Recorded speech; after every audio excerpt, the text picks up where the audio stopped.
खुलुमबाय, नोंथांमोनखौ बड SM आपडेटआव बयखौबो बरायबाय।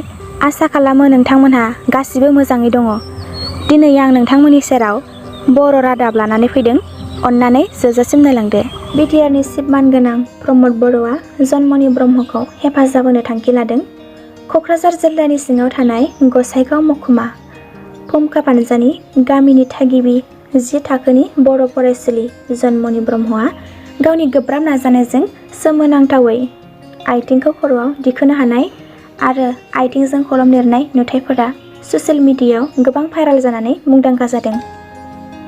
बेराफारसेथिं बे खौरांखौ मोनमारनो बिटिआरनि चिफ मानद गेदेर प्रमद बर'आ जन्मनि ब्रह्मनि रोंग'थिखौ बाख्नायना हेफाजाब होनो थांखि लादों। लोगोसे जन्मनि ब्रह्मनि गोजौ मिजिं थानाय इयुनाव देरनानै डक्टर जानो थांखि थानाय खौरांखौ मिथिनानै बिटिआरनि बिफाना थाबैनो थांखि नोजोर लागोन होननानै बिथां शिबआ ससियेल मिडिया रादाब बिजोंजों फोसावदों। बर' सावथुन मुलुगनि मुंदांखा फावखुंग्रि मासुम ब्रह्मआ इउटुब गुगोल एक्सचेन्जनि भेरिफिकेसन पिन क'डआ बिथांनिसिम सौफैबाय। बिथां मुंदांखा फावखुंग्रिया गावनि बे खुसिनि खौरांखौ गावनि आंगो अनसायारि साबस्क्राइबार लोगोफोरजों शेयार खालामदों। फावखुंग्रिनि गुगोल एक्सचेन्ज भेरिफिकेसन पिन क'डआ फेब्रुवारि दानावनो फैनो गोनांमोन। माखासे गावनि एड्रेस गोरोन्थिनि थाखाय न'सिम सौफैयाखै। फिन नैथि खेब बिथाङा एप्लाइ खालामनो नांदों होनना फोरमायो आरो गावनि साफ्रोमबो अनसायारिफोरनो गाहाम हामलायनाय आरो साबायखर हरो। लोगोसे इयुनावबो बिथाङा गावखौ अननाय आरो सापर्ट होनो खावलायदों। मानोना बे जिनिसा खालि आंनि नाजानायजोंल' जायाखै, नोंथांमोननि सापर्ट ओमफ्राय आंनि माने खस्थ' आरो बे मोननैजों दाजाबनानैसो बेखौ मोनदों आरो नङाबा मोननाय नङामोन। आङो हारसिंबो बेखौ खालामनो हाया नोंथांमोननि सापर्ट नङाबा। ओंखायनो थेंक इउ स' माच। भारतनि गाहाय मन्त्रि गेदेरमा नरेन्द्र मदिआ बिटिआरनि राजधानी क'क्राझाराव दावबायफैगोन।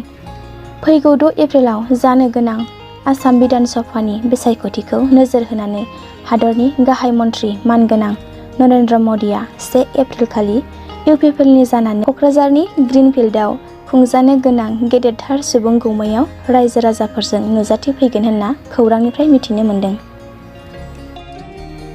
माखासे उदखारिफोरनि गोबां बिबांनि हाथियार आरो बेफ्रुसार मुवा मोननो हादों।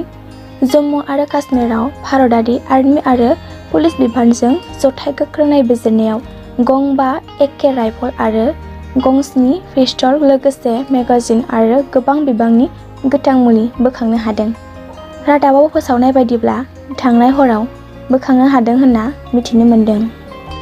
ससियेल मिडियायाव गोसारदों फेक मेसेज एमाजन 30 एनिभार्सारि। सोरनिबा वाट्सएपआव बिब्दि मेसेज फैयोब्ला क्लिक दाखालाम, मानोना हेकारफोरा हेक खालामनो थाखाय गोरलै राहा खालामदों। बेनिखायनो सांग्रां जानो बयखौबो खावलायबाय, जाहाथे हेकारनिफ्राय बारग'नो हायो। नबस्ति दख'रा एबसुनि बानजायनायाव मैया दख'रा आफादनि सिङाव थानाय गंफ्रोमबो गामि आफादनि आइजोफोरखौ लानानै आइजो सांग्रांथि मेलखौ सिमलाबारि गामिनि माइनावगुरि बाथौसालिनि लांगोनायाव लानाय जायो। मिथिनाय बायदिब्ला बे मेलाव गोबां माननि सुबुंफोरा फारियै नुजाथिदोंमोन। डक्टर दिपाली केरकाटारि, मर्सिमा सभापति ब्रह्म, बासिराम रामसियारि लोगो आफादगिरि, बाक्सा डिस्ट्रिक्ट एबसु बिजय दैमारि, बाक्सा डिस्ट्रिक्ट एबसु बाथ्रा दान्थे नेहाथारि, सुजु बर' आखान्थि नेहाथारि बाक्सा डिस्ट्रिक्ट एबसु, खाम सोरगियारि हारिमु नेहाथारि बाक्सा डिस्ट्रिक्ट एबसु, खोमथा नार्जारि सुबुं फोनांजाब नेहाथारि बाक्सा डिस्ट्रिक्ट एबसु। दिनैनि रादाबा एसेनोसै, गोजोन्थों।